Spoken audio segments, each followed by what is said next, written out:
with some other great people on there, such as Troy Hooper, Jason Berkowitz, Monty, Andy are also on there as well. And at the start of every session, we always have 60 seconds to talk about ourselves and our business, to do the best introduction that we can. So Monty, I'm going to come straight over to you to give you 60 seconds to tell everyone who you are and what you do.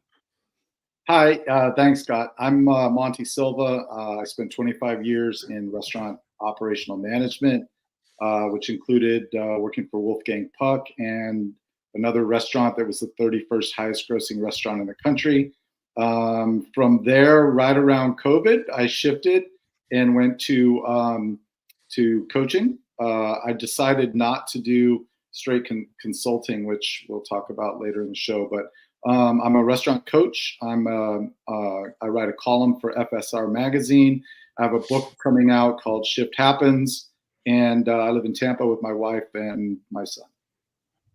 Awesome. Thank you very much. Andy, coming to you next.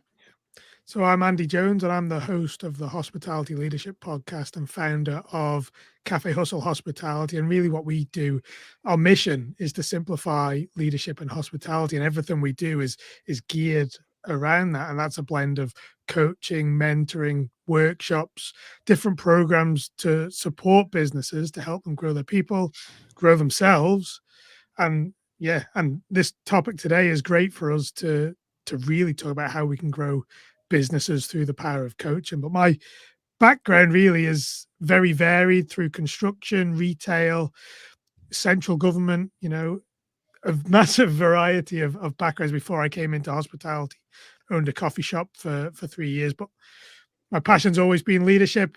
And now I've combined that with the passion of hospitality to help other hospitality businesses. That's awesome. Thank you. And it's good to be asking you some questions today for a change as well. And same to you, Adam, turning the tables back onto you. So 60 seconds, really good to have you on. Yeah, my name is Adam Lamb. I am the host of Chef Life Radio and also co-host of Turning the Table podcast.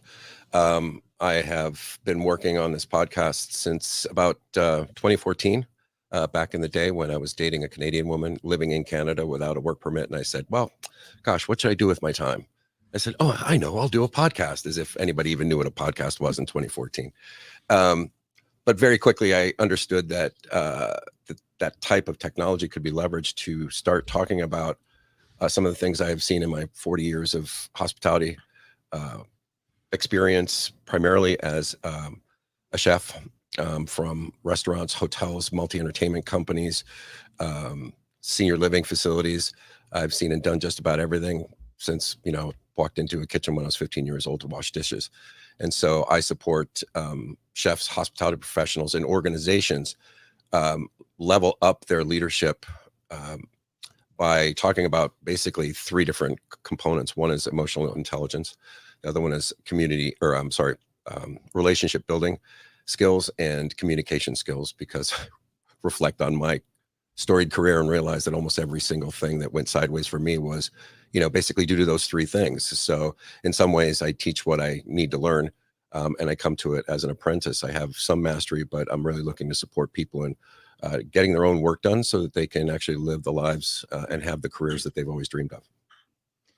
That's awesome. And I think we should touch on communication later, because if anything, now communication has got easier, but it's actually probably one of the big things that's lacking in 9/10 of organizations that I see that have issues with leadership and issues in their experience as well. So we'll definitely touch on that. But I guess to set the scene, if there's people listening to this now and they're sitting there going, why is coaching? Why are you talking about coaching? Why is coaching such a big thing? What is you guys are established coaches, you're spending time with people every day. What are some of the pain points that you're seeing in operations that means coaching has to be so effective or can be so effective in operations? I guess, Andy, I'll come to you first on this one, and then we can go around the table after that. I think the biggest thing that we see more often than not is certainly owners or managers who are carrying massive workloads, huge workloads. And to be honest, more often than not, they're not really warranted to be carrying that workload. I think that really comes down to the fact that we in hospitality, we develop workforces, we develop teams that are heavily dependent on their leaders. And this is something really that coaching can really help you unlock. And that's certainly something we work with our clients on doing, is creating what we call independent organizations, where we've got people throughout the business who know their job, they're trained to do their job, but their mindset is that they know how to do their job. Too often we have people that will, have to check with their manager before they do anything, and all that does is stifle the growth of the business, but also stifles the guest experience when it's not seamless. So that's probably one of the biggest areas that we work on the most. But you also touched on communication, and getting that communication framework in place. Working with people to do that is another area that we have probably the biggest level of progress with people. Certainly over time, once they develop that framework and they start using it, then there's big advantages to be had from that in the workplace. But certainly definitely the biggest area we find is helping people embed coaching into their culture and start to develop people to think independently and for themselves. And you can scale a business exponentially from that point. Yeah, it's a really good point. Monty, over to you. What are the things that you're seeing out in the market at the minute? Yeah, I see a lot of the same things that Andy does over in England. I think that we, as an industry, have really we've embraced a 50-year-old model that just doesn't work, and so I think that a lot of the work that I do is mindset. I don't come in. It's kind of like if someone wanted to get in shape, I can write a workout plan and I could write a dietary, menu for them, but they still have to do the work, right? And I think sometimes the lack of ability to do that is what really makes the difference. And so as a coach, I'm more of a personal trainer, where I will put things into place like a diet and a workout plan, and then come alongside them. So when it comes to coaching in a restaurant industry, it's really helping them change their mindset on a 50-year-old model that doesn't work. I was on Adam's show and we talked about this, Turning the Table. Mm-hmm. I think that we have these old ideas that are false beliefs, and I'll use one as an example and then segue into what I see. Labor. What do? We cut labor as tight as we can, and then we expect our salaried people to pick up the slack. And what that does is it doesn't allow them to work on the business. They're too busy, knee deep in it, working in the business. I think, Adam raised his hand. I think we're all probably guilty of that in our career. And we have to change the mindset where it's not just about saving money. It's about productivity and being the most successful you can. And if your salaried people are doing the job, then they're not able to do what they're actually there for, which is leading people and managing systems. So I think that's a big problem that exists today. The other thing is, I think there's a lot of people that know what to do, but when they get caught up in the weeds, they don't do it. And sometimes having that outside perspective as a coach that can look at it from 2,000 feet can see and help and guide and remind them that they already know what the right thing to do. It's just a matter of getting to it.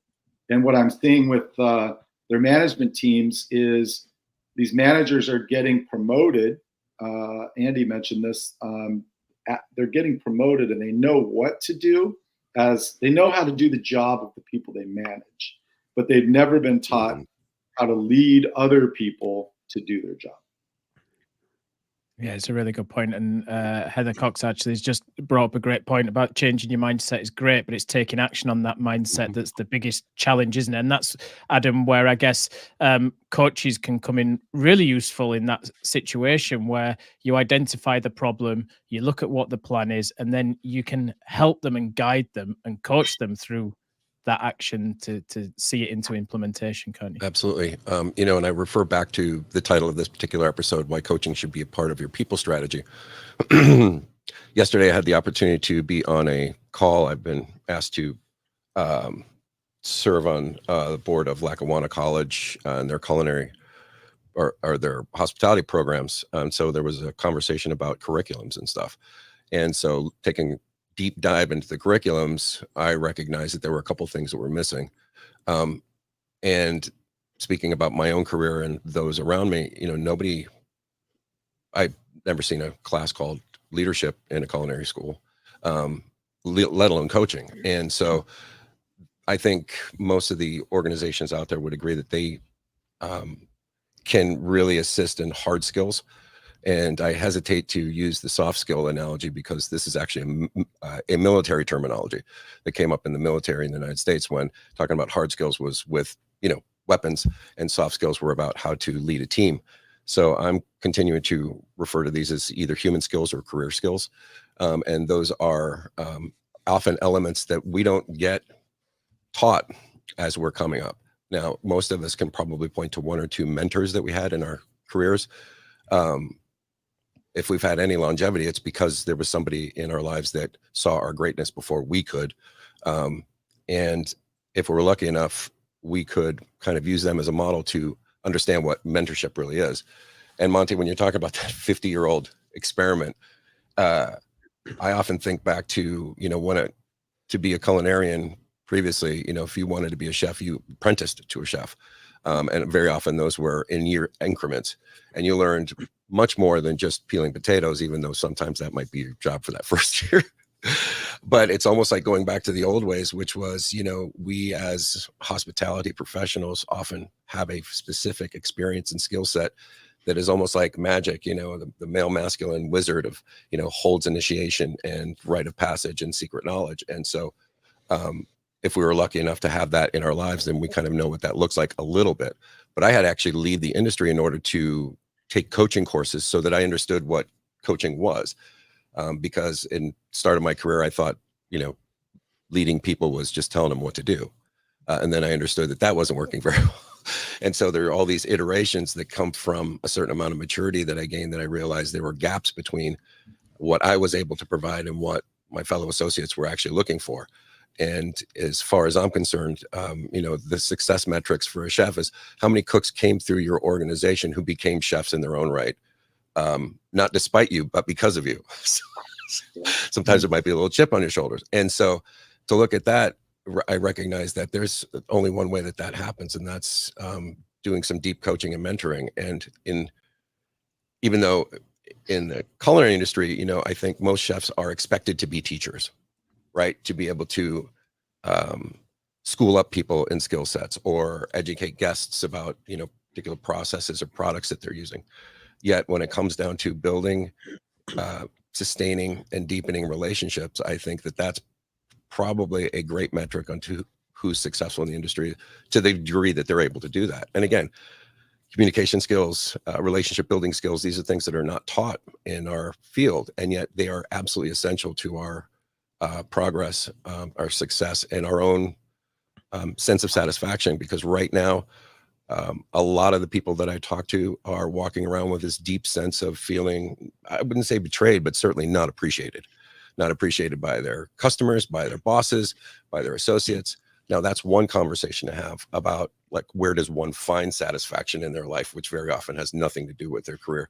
But a lot of us came into this industry thinking that, we were going to attain a certain level of notoriety or success or whatever, thinking that that would kind of feed that space in our heart and our soul that, actually needed that, as opposed to, like, how can we be in service to others so that they can, walk away from that exchange nourished and satisfied.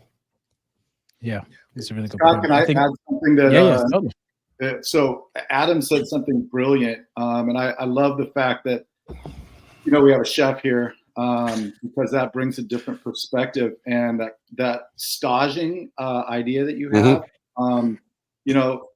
I'm reminded of growing up in the kitchen and staging in kitchens, and while they weren't always the best scenarios, getting pans thrown at you, it was a true discipleship kind of relationship where you were being mentored by someone, and you would work for free, just to get that experience. And I think the listeners really need to think about what you just said, Adam, about that whole staging that used to take place and how that's vacant now because we have to pay people when they come into our kitchen or our restaurant.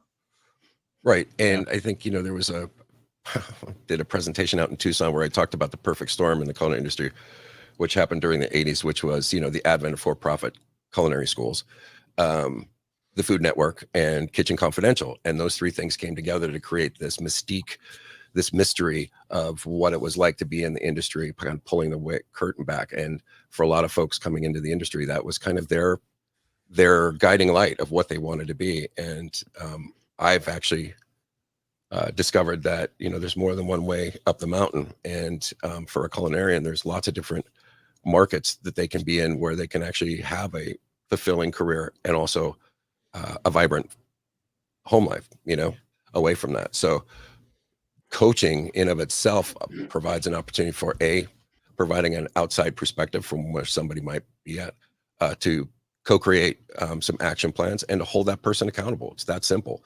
And it goes without saying that most of our industry is built around this idea of instant gratification. I know for me, the feeling of putting up a plate in the window, bang, feels your heart and you're like, great. Or instant feedback from the guest coming back, oh my God, Jeff, that was the greatest thing. But after a while, that starts to wear thin. It's so when people would say, hey, thanks, that's really great. I'm like, yeah, whatever.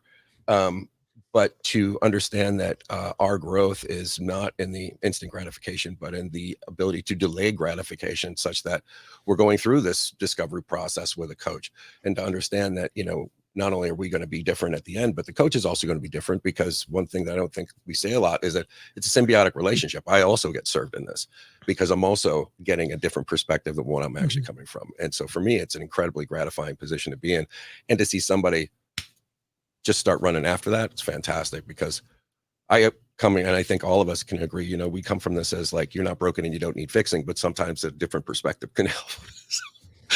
So to be able to see the penny drop in their eyes and then all of a sudden take it from there, like once I'm your coach, I'm always your coach. But I get that, I want to be able to have you connected so well to your inner guidance that you don't really need to call me at all, because you know what's best for you. Yep.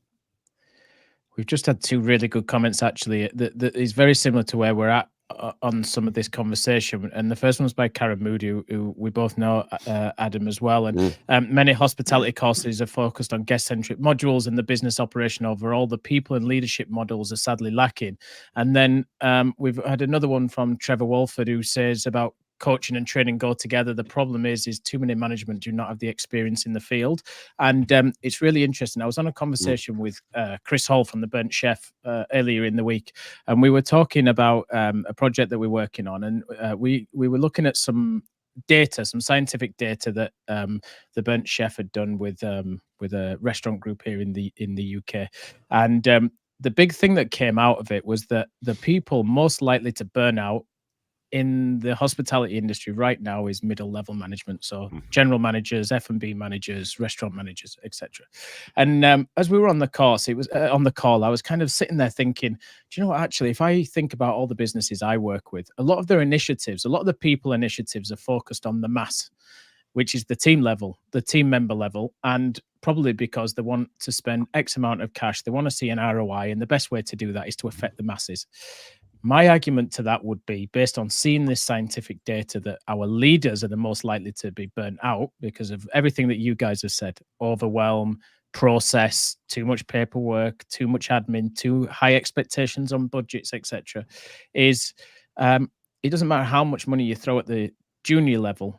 If the leadership isn't right, you're wasting your money because it's never going to be carried through. And I guess, Andy, based on those comments that we've just seen from a couple of people in the audience and my example there, I guess that's really where the point of this topic, which is how we can have external coaches helping your people, can really help develop that leadership style, which means if you are spending cash, it's got a clear ROI because it's being delivered properly in the business, right?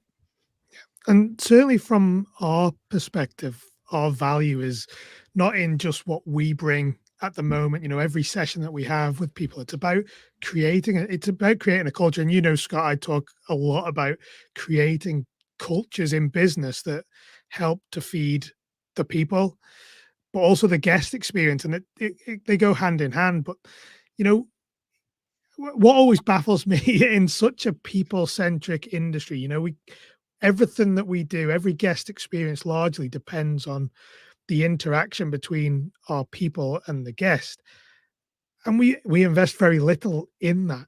And turning back to Karen and Trevor's comments, we historically do focus on the operational side, the processes, making sure everything is right there. What we don't focus on is adaptability and the ability for our people to be dynamic, or to, embrace that dynamic situation that hospitality presents us. We have guests that come in that bring, no two guests are the same, are they? They come in, they've both got different needs or expectations, and our job is to meet that. And if we don't, and if our people are too rigidly focused on their training as delivered, we're not going to get that true, that exceptional, memorable guest experience. And that is where coaching can really help us. Even talking there about investing at the lower levels, the customer facing levels of our business. And I think there is massive value in coaching those people, but we have to ingrain it in the culture of the organization. It's no good using external providers for coaching for every person in your business. It's about how can we develop senior management in the mindset, coming back to what Monty said, in that mindset of people development and coaching, so that can then cascade down through your organization, and it becomes part of that culture. So everyone is looking to develop and coach people below them.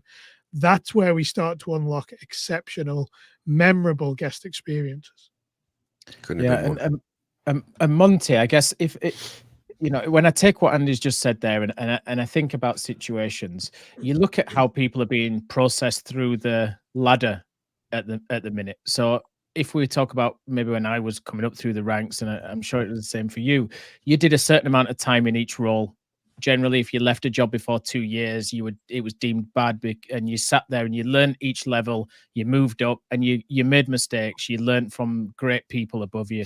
And because we're now fast tracking people through the system, is there an element of where that experience building, that mistake learning is being lost, and therefore a coach adds that ability to help people learn on the job a bit easier, because they're not having to go to a boss and admit they've made a failing, or they don't know what they're doing, or because a lot of certainly when I see leaders now in this situation, they seem to lack confidence. They know they're probably above where they need to be, but the salary's great, the position's brilliant, they want to progress, so they're almost scared to help. Is that a situation where coaches can help them with that situation as well? Yeah, I think, to Adam's point, I think that the days where, and to your point, I worked 20 years in hourly positions before I got into management. And a big reason why I waited was because I saw how managers were treated. They were making less than we were as servers and bartenders, and they were working way harder. And so I think that we have to understand that the old ways of like people paying their dues and coming up through the ranks. I started off at 15 as a dishwasher, just like Adam did, and worked my way through the kitchen, and then moved to the front, and then went back to the kitchen and was a kitchen manager and a chef, and then back to the front again. Because we don't have those opportunities where people today want to go through that process. They either stay on the hourly side because it's quick, easy money while they're pursuing something else. And they rarely really want to go, hey, I think I'd like to be a manager, right? And so I think we've lost a lot of that training and development because of that. And I think we're getting a lot of people jumping into restaurant management that haven't done the hourly thing. And so your program, when you're training someone, really has to invest in some of those hourly hard skills. I worked for Chevy's Mexican restaurant. It was my first management job. And they had a system where not only did you go through training for 6 weeks as a manager in training, but then because it wasn't a super high level culinary, sexy food kind of a thing, it was, you know, casual Mexican style restaurant, Tex-Mex. You might be the assistant, you might be the bar manager for 6 months, and then the assistant KM, and then the service manager. And you had to do all three of those roles before you were a head KM, and you had to do that before you were a GM. So I elevated through that in 2 years and went from, you know, from bar manager to assistant KM to service manager to KM, and then followed my mentor to another company and was instantly made a GM. So in 2 years, I went through a pretty intense training process that really got me ready to be a GM so I can have intelligent conversations with everybody that worked, you know, I always say worked with me, but, you know, technically they're both, you know, they're sub managers for me. And it really, really helped my career. And 2 years after that, I was a GM for Wolfgang Puck. And had I not had that culinary background, I would have never been able to achieve that, you know, with him. So I think that because that lack of working through the ranks exists today, I think that we have to be very cognizant of that and focus as much on the hard skills as the soft skills. If we've got someone that's already got the hard skills because they came up, let's focus on the soft skills, you know. And I think that if we look at our employees, you know, that's another false belief we've had for 50 years. We looked at them as a liability on a P&L because they subtracted from our income. And so what we did was, as a liability, you want to try to minimize that. So you pay them less than what you should. You schedule them less than they should, you know, you should. You throw all that extra work on a salaried manager, and it just doesn't work. It's not going to attract people to move up through the ranks, and it's not going to attract people from the outside. But when we look at them as an asset on the balance sheet, then we want to grow that asset. We want it to mature, right? You know, you buy a stock, you want it to gain more value, and the only way for us to do that with employees is to develop them and offer the training and support and respect, and schedule them the amount of time to be most productive. And it's very counter culture to the last 50 years. Yeah, Scott, can I just jump in on, I know you said before, you're talking about, you know, the confidence of you, and we are as an industry in this situation right now where we are promoting people essentially beyond their abilities, and we are stretching them. And I think not to be promoting, you know, as we provide coaching services, not to overly promote that, but this is where I think coaching really does pay off with these people who are coming up. They may not have the experience behind them, but they've been a bit good at their job. You know, they've got an element of showing their potential, but they're being pushed. And I think there's a big misconception with coaching that comes into this. And when you're working with coaches, it's not always a case of that coach coming in and telling you how to do everything and guiding you almost like a mentor would. What we do is allow people to explore their own thoughts and their own knowledge, and, you know, challenge their decision making and their critical thinking so that they are in a better position to deal with a lot of the challenges that, you know, that face them in hospitality. But certainly for people who are stretched, who are promoted beyond, or say beyond their ability, it's a bit harsh, I think. But, you know, when we are stretching people, what doesn't happen at the minute in the industry is we don't have the support to back those people up.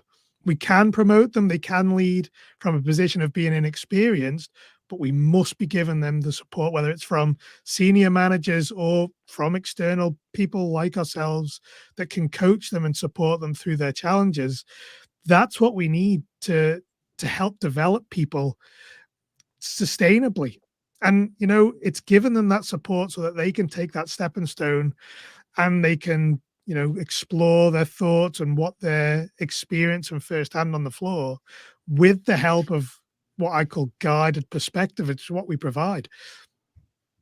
And yeah, it's a really good point, isn't it? And I guess within that, And Adam, I'll fire this one Mhm. at you, because working with chefs obviously is a very different beast to working with front of house people sometimes. Why would you say that? Why would you... What? Let's keep it clean. So how well do you need to know the organization that they're working? Or do you prefer not to understand the organization they're working in so that you remain totally objective? And then I guess if I'm looking at this from a business owner or a manager, you want to know what you're getting out of it Sure. more than just the physical. Like, you can see that he's improving, you can see his leadership styles getting Sure. better. So how do you work with the owner, the operator, the hotelier, etc., Sure. for what they're seeing, as much as it is, I guess, the person you're coaching? Because I guess that's going to be something that anyone watching this is going to go, okay, like, Sure. what do I get out of it? So before I answer that, I just wanted to kind of tag on with what Monty and Andy were talking about. You know, I think it probably serves this conversation to make sure, as you know, Trevor and Karen have put in their comments, you know, there is a difference between training and coaching and leading and managing, you know, and our industry needs all of those. But when you're dropping one out, like Karen made a comment about, some companies say, oh, well, coaching's too expensive for us, then we'll just go ahead and do another training. And HR is able to tick their box and stuff like that. And while I understand that, I also get from my own experience, like, I certainly would not be here if I hadn't hired coaches. And you talk to anybody who's successful, or not even wildly successful, somewhat successful, they're part of a mastermind group. They're part of, you know, they have either a professional or business coach. You know, a buddy of mine was talking to me about this 70-year-old guy who's like got 4 coaches. You know, he's got one for pickleball, he's got one for, like, he wants to be better. And I think all of us can agree that there's probably not a single person in this industry that, you know, doesn't want to do a bad job, you know, wants to go home feeling good about the job that they've done and want to become better. Nobody's that complacent where they're like, oh, this is enough. Although I understand why someone can get that way, especially if they don't see the opportunity. So I just want to reflect on the retirement community I was working for. They had one, as part of their HR package, they had this associate aid package where they contracted with a local counselor. And if someone was having some difficulty in their life and needed to speak to somebody, it was completely anonymous. HR only saw that they got a bill, that there was an appointment with no name on it, no nothing. So they saw the value, the organization saw a value in being able to offer this as a benefit to their staff. I would also argue that coaching also serves that same purpose. And once organizations understand that we're playing the long game here, and that ROI is not necessarily going to come in a quarter, but all you have to do is look at your retention rates for staff. And that will tell you right then and there whether or not your culture is working, whether or not you have the correct support systems in place. As Annie was talking about, you know, this idea of there was a book that was written in the early 60s called The Peter Principle, which is exactly about this theory that at some point everybody will be promoted to the area of their incompetence, not because they're incompetent, but because, you know, just because I'm a great server doesn't necessarily mean that I'll be a great lead server. So it's just that I've seen someone place a comment. I became a certified coach for my team, best expense ever, of course. But not a whole lot of people understand that coaching is, again, another skill set in our tool belt when we are growing teams. So when someone approaches me, I had someone talk to me about some group coaching for his culinary leadership of a mid-scale, not mid-scale, but a mid-sized boutique hotel company. And I was just curious. I'm like, so why do you think this would serve them? He's like, well, Adam, everybody needs to hear that it's okay to not be okay, right? My guys need to get this. And sure, you could say chefs are a little bit of breed apart. What I've come to understand, especially in doing my own work, is that, yeah, we're pretty stubborn. We think that there's no gap. We think that that what separates us from where we are to where we want to be, and I think there's a lot of people in the hospitality industry that feel this way, is all I have to do is pedal faster. You know, if I could just work harder, if I could just figure out, you know, I'm taking paperwork home? Am I like doing stuff on my day off in order to be seen as like the guy or the girl or the woman, I should say? And all those are like straw men, because I don't care how fast you pedal, you'll never be able to get ahead of the curve. And really, those gaps that are the gap that exists between where you are and where you want to be exists within the realm of those, very often those three things: emotional intelligence, relationship building, and communication skills. Once you got those three clocked, then Bob's your uncle. You can go anywhere you want. And not only that, you start to realize that you can coach wherever you're at, because every moment is a coaching moment. Every moment that you're interacting with another person is an opportunity to coach. And I would say to those that would try, always ask permission first, because it's always about consensus. We never want to just blab on because we think somebody needs, because I've tried that too and got, you can only lead a horse to water so many times without getting kicked in the chest. So I found it a much better tactic to say, well, this is what's available, and are you interested in that? And okay, cool, let's have a conversation about that.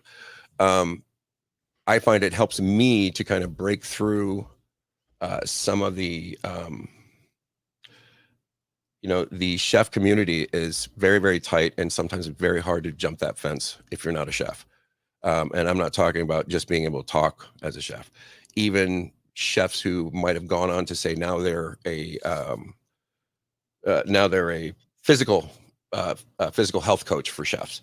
Even some of them get ragged on by their friends. Oh, you're not a chef anymore, man. You're just trying, you're just trying to make money off us. Like we got to lose weight. And we got to do that. I was thinking about a post that I was going to do this week, which is like, if a chef can eat almost anything that he wants, why is it that we eat the worst out of it? Like, why am I standing above the garbage can, shoveling food in my face just in order to, get to the next thing? So, before we got on the call, we were talking about this kind of time of fall and winter and what we're all doing. And now the new year is turning over. For me, this is a really critical time for self-reflection, to celebrate my wins, to take a look at the goals that I set in January of last year. How close did I come? And not that I failed, like, where's the gap? What didn't I do? I had to go through a really significant back surgery in April. And right before that, I had a whole rash of possible clients. And I said, hey, I got to do this thing and take care of myself first. And, lost a few of those leads. But I had to actually slow down so far that I was doing really nothing. And yet, for some reason, the calls kept coming and the inquiries were coming in because the messaging was landing, which is like, if you're not where you need to be, let's have a conversation. If your organization is a little ragged around the edges, let's talk about that. Because again, this whole idea of time. So our industry is, we can become so siloed and so focused on we're here to do food and beverage that we forget about things like Zoom calls. I don't think, a chef ever had a Zoom call prior to COVID or online webinars, or which have been part and parcel of almost every other industry for many years now.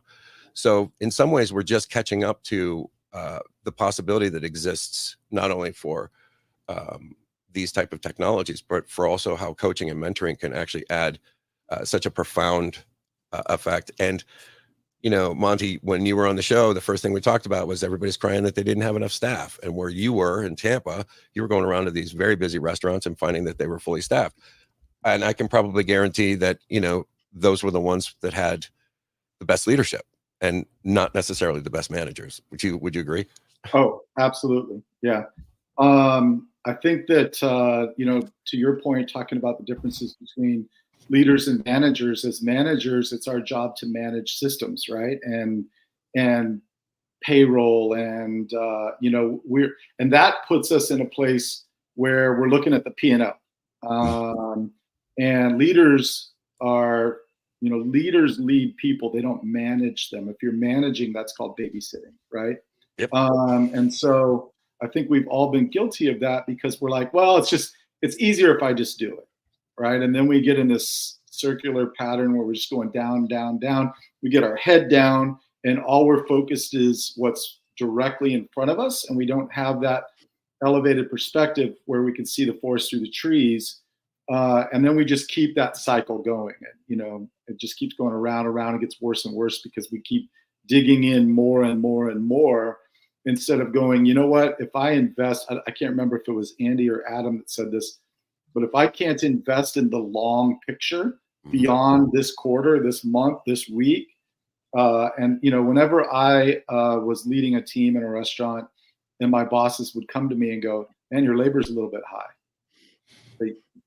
Yeah, well, we had a staff meeting that had the entire team together for 2 hours.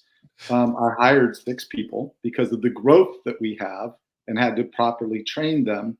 Um, and our review scores have gone up by 2 points because we're providing a better service. And that's also giving our staff time to sell, which then increases our PPA. And so we have to be able to look at those kinds of things. And I've been fortunate enough to get my bosses on the operational level, corporate level, to be thinking about the big picture more and growth. But I think that sometimes you have these leaders in the corporate level or owners that are so fear focused that they are only focused about today. And then the manager and leader focuses on, how do I keep my job today?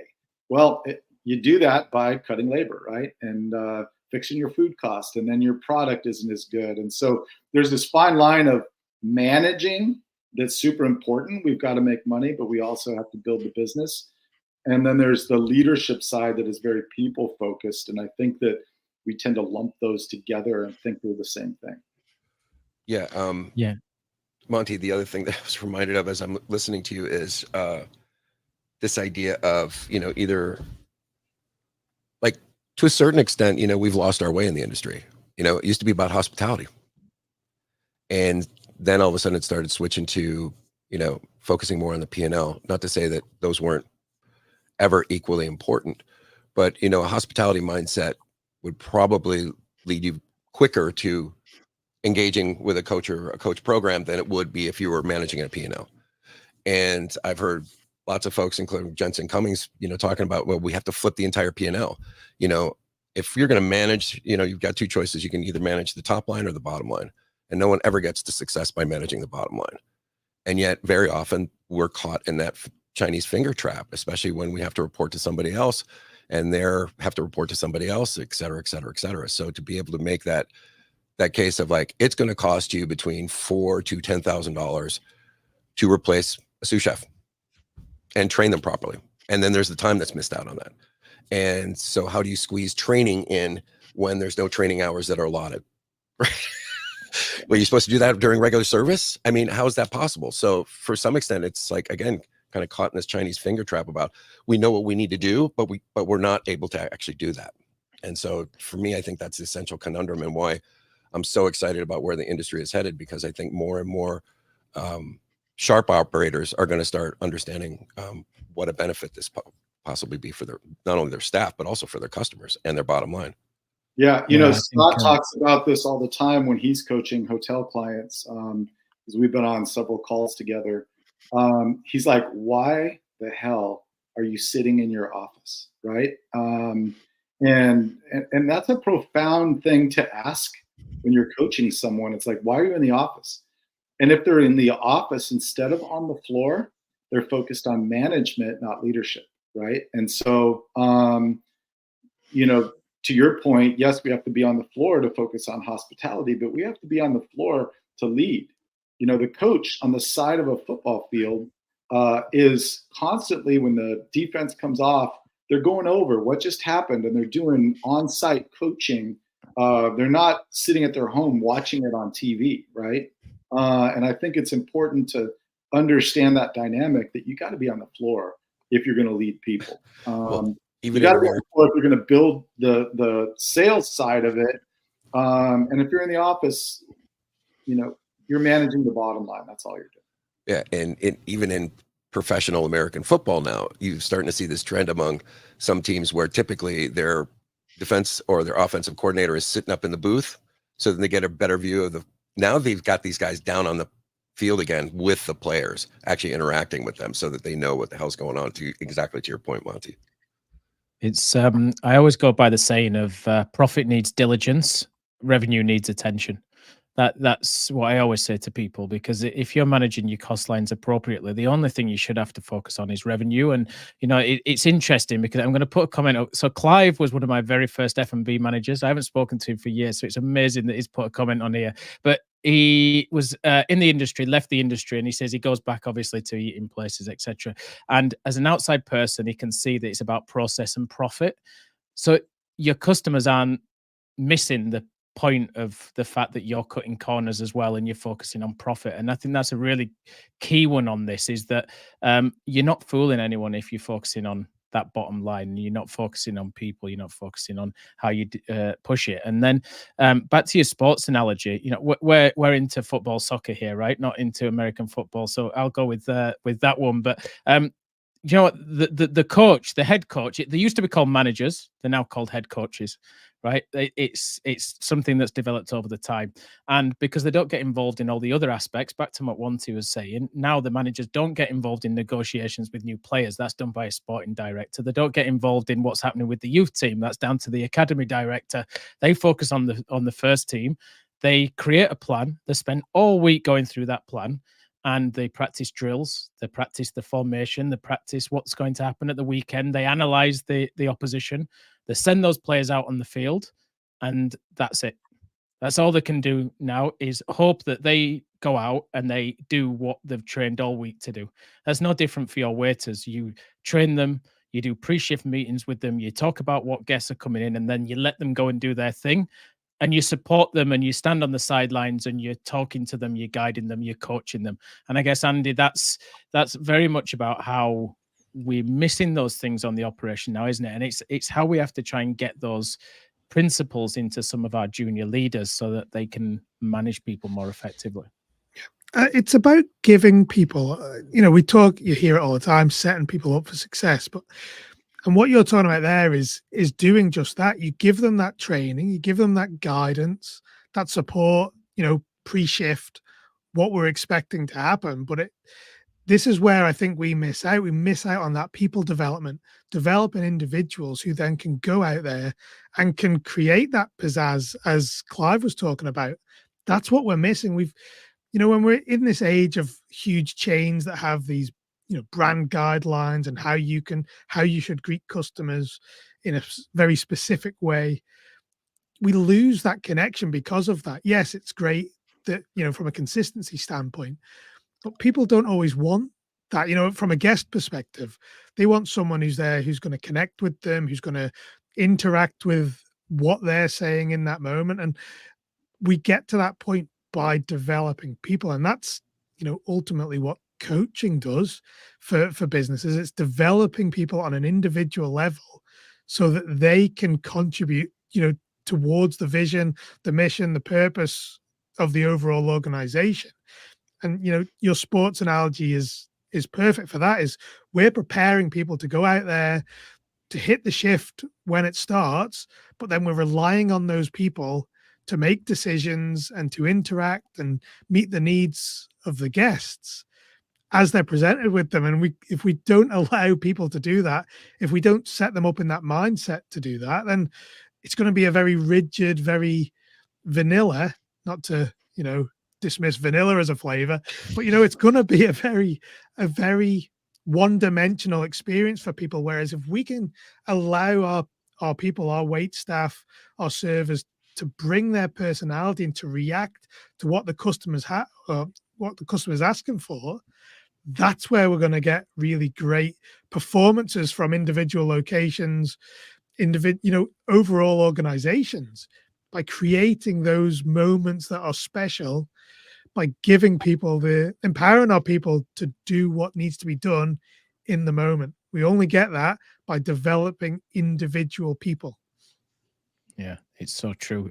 Chick-fil-A call it freedom in a framework. They give you the framework, and you have the freedom to act within it, right? It's exactly the same. And Adam, I guess back onto the chef's point with you. We all know chefs can be proud. We know that sometimes they can, you know, be the first people to say, "Get out of my office," in the politest way. But you're obviously seeing chefs starting to kind of come to you and ask for help and ask for guidance. So if the chefs watching this, or for people who might be sitting in organizations where they think the chef could benefit, what are some of the things that you're seeing they need the help with the most, or coming to you for help with, and kind of what are the successes you're seeing from that? Well, we kind of walk through our framework, and the first thing really is to reconnect them to their core values. And I know that sounds like a very broad thing, but it's really a very, very specific piece of the foundational work moving forward. because once they're kind of reconnected to why they got in the industry, what's important about the industry, what do they value, they can also start looking at their organizations and say, do our core values align? And very often what I'm finding is, one of my clients was working at a hotel for about 9 years, and she was unceremoniously dismissed after the company went through a ownership change. And they did it in a really kind of creepy way. There was some allegation that never was brought to the light. Anyway, they just wanted to move the old people out so they could get their new people in. Could understand that, any operator. Yet she went to another job and couldn't understand why she was so sad, depressed. And as it turned out, through our kind of investigation and discovery process, we understood that she had never taken time to grieve this. I mean, she'd been at this one place for 9 years, and then, not to put lipstick on a pig, they shit on her. And yet she's into her new job and still can't understand why she can't reconnect with anybody. So again, this portion about emotional intelligence, I harp about so much because I've seen the power of it in my own life, my own ability to be self-aware, to take stock of my emotions, to do the work, whatever I need. So we created a little ritual where she could actually spend some time mourning this. And pretty quickly thereafter, got a great job at a medical facility, one of the best in her area. And she, it's taken her a while to get used to it because, you go from the street where everything is dependent on that one dish.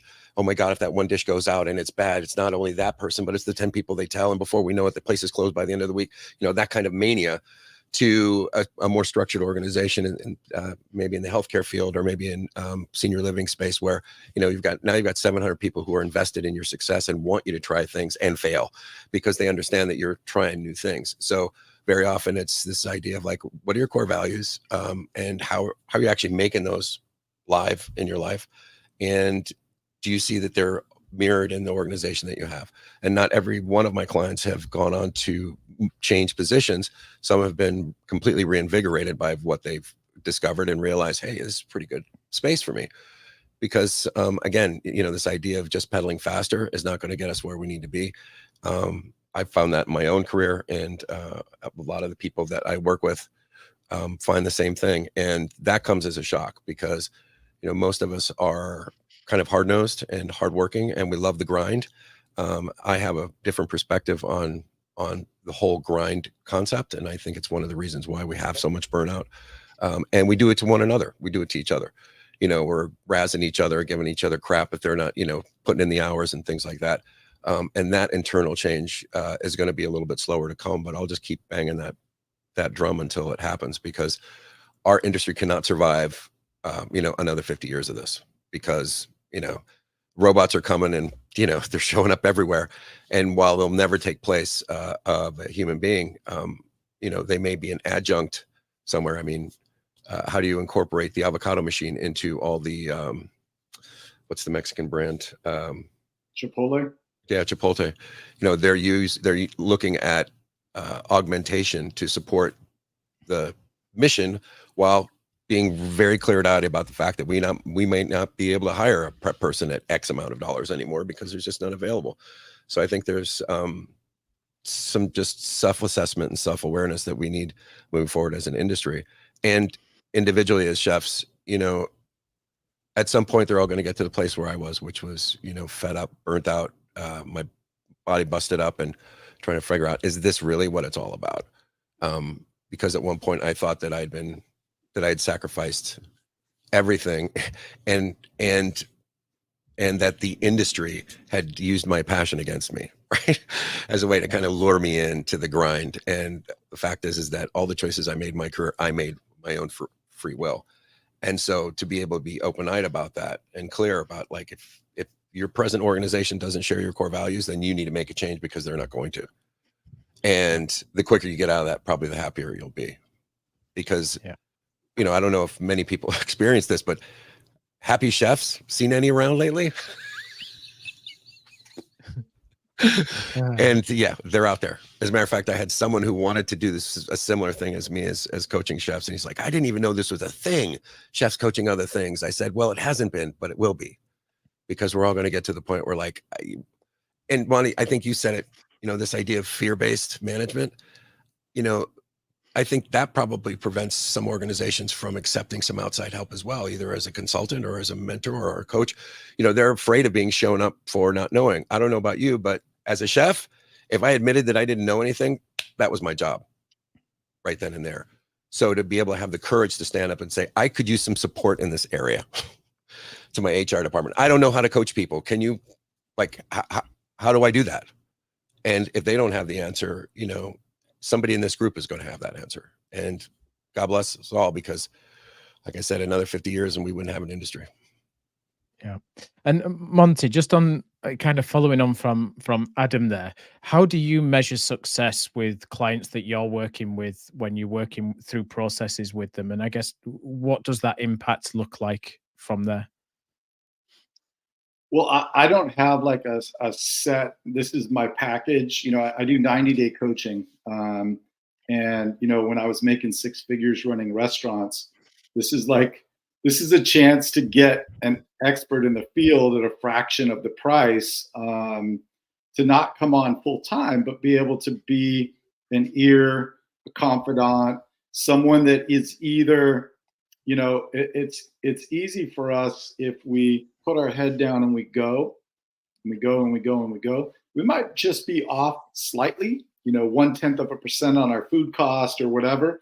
But if we don't autocorrect as the year goes on, it's going to get worse and worse and worse. And I'll use the example of, if you don't stay up on what you're paying for your product and it slowly goes up and you're not adjusting pricing or portion size to correct, you're going to find yourself off 5%. And when you're doing $5 million a year, that's a lot of money.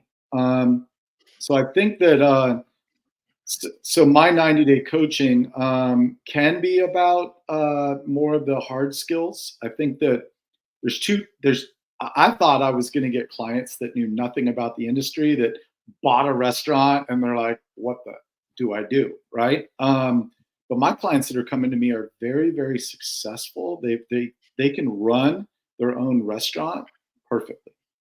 But when they try to scale or they try to take a vacation, it becomes more difficult because they haven't developed their team to think the way they do. And there's a great book called Extreme Ownership that a couple Navy SEALs wrote that's a business book on leadership. And one of the chapters is on commander's intent. So when I sit down with a restaurant owner or executive, I find out, okay, what do you want to accomplish in the next 90 days? And if it is focused on hard skills, running a P&L, whatever, I can do that. If it's about hospitality or writing a beverage program or helping them with their marketing or building sales or something, I can do that. But I find out first, what are they looking for? And what I'm finding is we have some successful people that have hired me that want to scale and they just don't know how to get there. And so I start having conversations with them. And I can do this by Zoom if I'm not in the area. And we meet and we discuss. And then each week I follow up, hey, did we accomplish what our objectives were for this week? And these are sub-objectives that are driving us to the 90-day goals that they've set. And what I'm finding is transferring that information from the owner to the mid-level management is where the gap is, right? And so when I get on a call with their management team, and I'm finding myself spending a lot of time, a lot of the time allotted to me for that particular client, I'm spending a lot with the coach, with the team, one-on-one with the managing partner or the chef or the bar manager, and trying to get them to understand what the commander's intent is. Why am I here? Why has the owner brought me in? And how do we get you to get on the bus, right? And do those things. I also find that I have a client that I've worked with actually. So my 90-day thing, I've had several clients rehire me again because they hit those objectives and now they have new ones because now that they've been able to get their head out of the weeds, they can start thinking vision down the road, and they can start planning for future growth. Then they're like, okay, great. You got it to where I could take 2 days off. Now, I want to move to another state and run the restaurant remotely. How do we get there? And then it's like, hey, I want to grow the company and scale and open up another location, but I don't want to have to go back into being in the grind every day. And so we work on these things. And I have a client that's rehired me 6 times because of new objectives. And the wife, it's a husband-wife team, and the wife calls me her therapist, because if I just go in there and say, this is what you got to do, as soon as I leave after the 90 days, if they don't rehire me, unless that's become their mindset, they're just going to go back to what they're familiar with, even though that failed them before, right? So, and so she calls me her therapist because I'll listen. If she wants to vent about a manager not listening to her, she doesn't have to do it with her husband when she gets home at the end of the day, and they can be husband and wife, right? And so she can vent to me. And then when I'm having coaching calls with the management team, I listen. And then I find where is the gap between commander's intent from the owner and what the manager is thinking and or doing. And then I bridge that gap and I say, hey, well, have you ever thought of it from this perspective? And sometimes I get the owner to go, wow, I never really thought of that. And as they value the input from their team, they begin to grow and become better. And as the team begins to listen and actually do what's being asked, it becomes this really great symbiotic relationship. And I think that that's where I take the greatest passion and excitement of what I do is getting people to understand that if you just get the team together and focused, none of us are as smart as all of us. And if we work together, just like, I love collaborating, Scott, you and I are working on a collaboration. I'd love to, collaborate with Andy and Adam because I feel like what we're offering our clients is so much better when I can bring someone that's got some expertise that I don't have into the fold. And instead of going, hey, that's, Adam's my competition. There is so many screwed up restaurants in this world. There could be 1,000 Adams and we're still going to need more, right? Or 1,000 Andys or 1,000 Scotts. So I think that being able to get the vision of what the client wants to accomplish in the next 90 days, getting that on paper, focusing the owner's or the executive's focus, and then getting the commander's intent from the book to then pass on and get the buy-in of the managers. Because let's face it, if the cat's away and the mice play, then you're not a good leader. And you really need to focus on yourself as a leader and invest in yourself. Adam said we don't have time to listen to podcasts, read books. Our industry sucks at looking for knowledge. We don't have time to read a book on hospitality, or we don't have time to invest in the growth of this individual. And that's really where, an hour with a coach, you can gain as much insight as reading a book that took you 6 hours. Yeah, some great points there. Andy, I want to come over to you just to follow on from Monte here in terms of the same question back to you and how you work with your clients.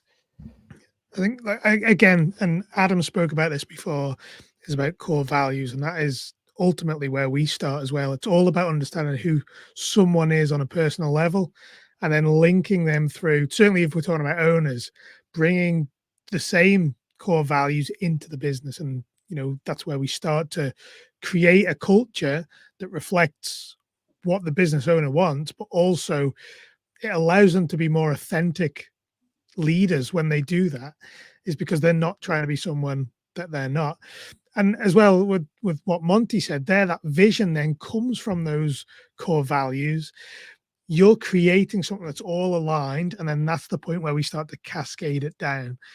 But when we start talking about measuring performance and the return on coaching, like the biggest thing that I see is businesses that aren't able to set real goals.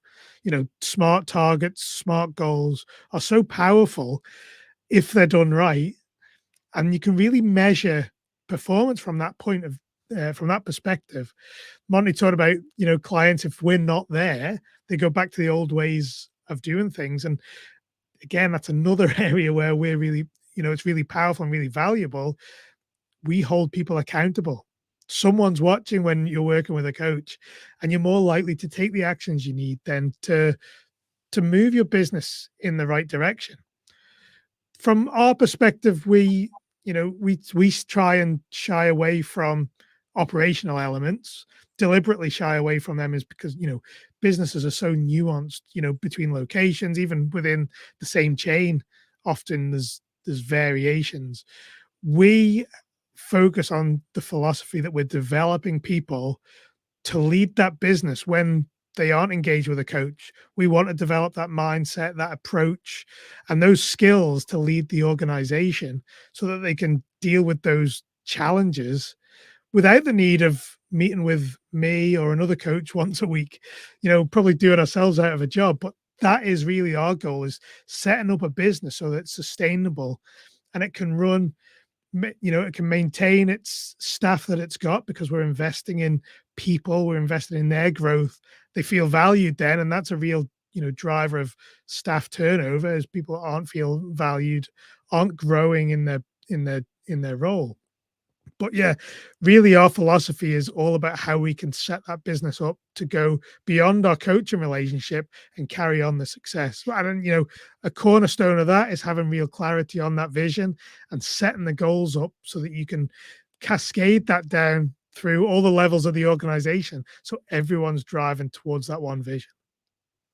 Yeah, it's fantastic. And I know we've gone past the hour, but I really want to ask this last question just quickly to each of you before we go into the final kind of where to find you all. And that is, what advice do you have for hospitality businesses looking to integrate coaching into their people strategy? It's the reason we're here. It's the title of the show. So, Monte, I'm going to come straight to you on this one. Then we'll go with Adam and Andy after that, and we'll get through it quickly because I'm aware we've gone over the time. Yeah, if you're an executive or an owner, invest in yourself.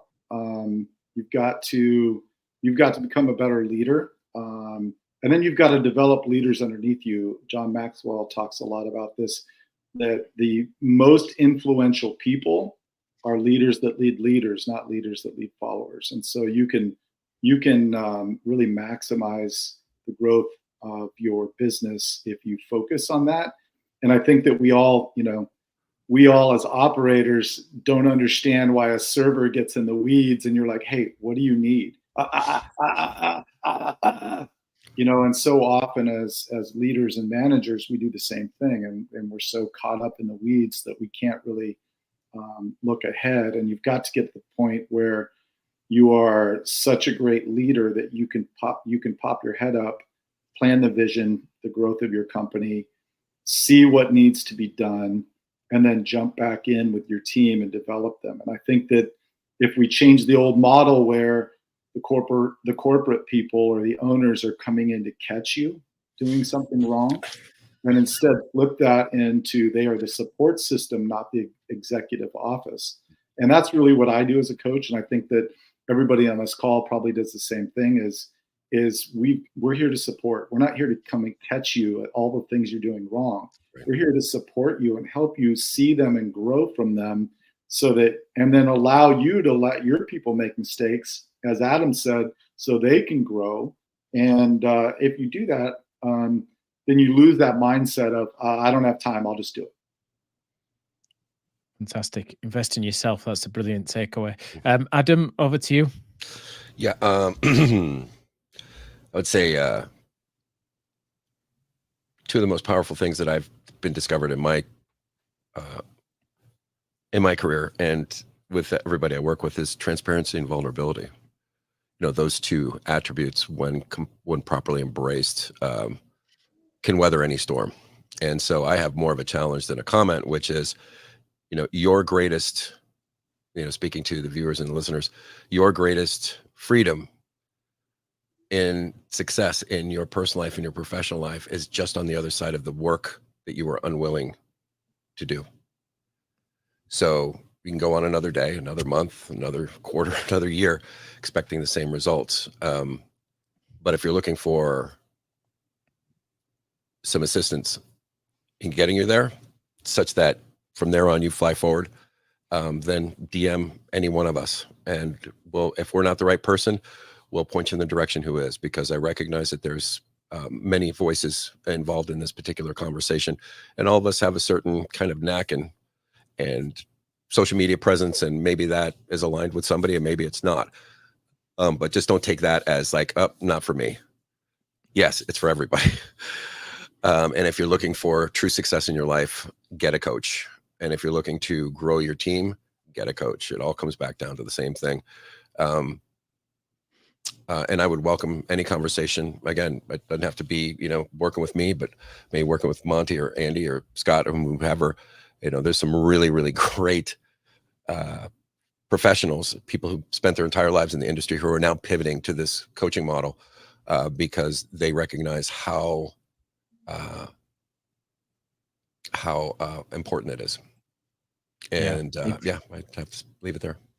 If you're always feeling comfortable, you're not pushing yourself hard enough, right? It's probably my key takeaway from that, Adam. Comfort, the world is built to put us to sleep. So comfort is your enemy, because if you want to get better, it's got to be, I brought it down to my own self. I'm trying to be 1% better every day. If that means that I get up and I walk that route or run that route 1% more, 1% faster, 1% longer, just a little bit. And I just want to reply to Derek, who put a comment in his there. Coaching is a long, arduous task. And you're right, it can be. And you can also have some incredible breakthrough moments that you'll never, ever get any way else. So thanks for having me. And I really appreciate hanging out with you guys. You're my heroes. Awesome. Thanks, Adam. Andy, finally to you before we do the final roundup. I think the biggest thing we've got to do is, in terms of embedding coaching or even starting on that journey, is that you've got to get the C-suite on board, ownership level, CEO level. They've got to genuinely buy into the implementation of and the power of coaching. Without that, it just becomes like a tick box exercise. We've spoken about that throughout this conversation, but that is how it appears to your people, and that's the level of investment that they'll have in the process. So you as executives absolutely have to buy into it. You have to experience it as well. It's not can't just be avoiding it ourselves in the C-suite. But beyond that, you've got to find the right organization, as Adam was just talking about, that really allows you to connect with what it is you're trying to achieve. The right person who can ask the right questions, has the right curiosity to unlock the potential in your organization and unlock its individuality as well, which is always a very difficult process. But yeah, we have to get that buy-in. Whether you're wanting to develop an in-house coaching program or work with an external coach and provider like we can provide, there's a lot of things that can really benefit from that C-suite getting on board properly and getting behind it. Yeah, be curious. That's a really, really good phrase to use, isn't it? To really get underneath the crux of everything. So everyone obviously has come here on LinkedIn, so they know you're all on LinkedIn and can reach you from there. But Monte, tell other people, is there anywhere else that people can reach you, or is LinkedIn the best place? It is a great place to reach out to me. You can DM me. I also, when I write my column for FSR magazine called Shift Happens, I repost the article, the weekly article from the column on LinkedIn, as well as I have things on YouTube, Restaurant Success with Monte Silva. A lot of times I'll share those videos on LinkedIn as well.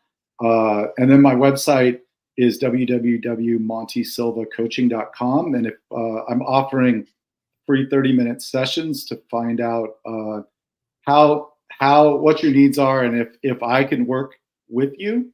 And if not, as Adam said, I know a lot of people that are extremely talented in areas that I'm not. And if it's something I can't help you with, it's still a great investment of 30 minutes on the phone with me, because I can point you in the direction, whether it's Scott, Andy, Adam, or some of the other colleagues that I'm very tight with, because I believe that if we all work together, we can raise this industry to where it needs to be, and we're gonna be in a better place, because ultimately, if we don't have moments of hospitality in our lives, then it's a very miserable life. And the better the restaurants are at creating that, then we've done something to create a better world. So yeah, so book a call with me. I'd love to chat with you, and we can go from there. Awesome. Adam?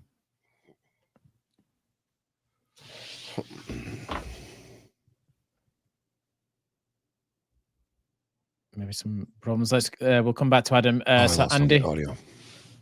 Yeah. So yeah, you can find me on LinkedIn. It's probably the best place where, the majority of the times I show up is there. Andy Jones, MIHI. Also on Instagram as well, at andy.leadership, where it's more obviously a general look at leadership and career development for managers. But also, yeah, check out our website, thecafehustle.com, where you can book a consultation, book a free session with me as well. And we can explore other options, workshops, boot camps, bits and pieces like that. So yeah, all those areas are probably the best place to catch me. Awesome. Thank you. And Adam, just finally, are you there? Yes, buddy. Sorry, Perfect. I just Awesome. lost my audio there for a second. First off, I just wanted to say thank you for hosting us, Scott. Great conversation. Needs to happen more. If anybody's interested, you can always catch the podcast at chefliferadio.com. We're on all the podcast catchers, as it were, Spotify, Apple Podcasts. Website is cheflifecoaching.com. You can DM me on LinkedIn, and you can also email me at adam@cheflifecoaching.com. And if you want to sign up for the newsletter, which goes out every week, it's about one idea to help up-level the human skills that are necessary for true success in the hospitality industry. So thank you very much. Scott, can I give a shout out to you really quick? Yeah, I don't really like this, but if you like to, yes. Go, Monty. So, if you're in the hotel space and you're looking to have a hotel expert that spent a good amount of time in the restaurant space, and you're trying to figure out how to change what you're doing, Scott is the foremost leader on changing the mindset of hotel people to think more like a restaurant person, by creating revenue streams as opposed to just being an amenity for a hotel. And I've learned a lot from Scott, and I'm appreciative, as Adam said, on you, not only for putting this together today, but just your contribution to our industry. And I think you should say how people can get a hold of you. Yeah, I think most people probably know by now, but yeah, LinkedIn. LinkedIn is obviously where I turn up every day, but yeah, having a little dabble into TikTok every now and again, Instagram, and then oddenhospitality.com. So I appreciate that, Monty. But one last shout out to all of you.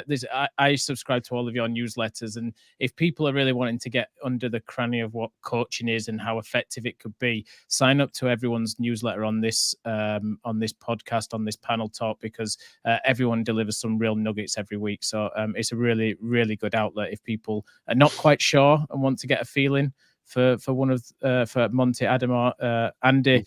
Sign up to those newsletters. I'll put some links into the comments after the show, because yeah, great outlet. But guys, thank you very much, and thank you to everyone for listening. Really, really appreciate it. Thanks, everyone. Thanks, Scott.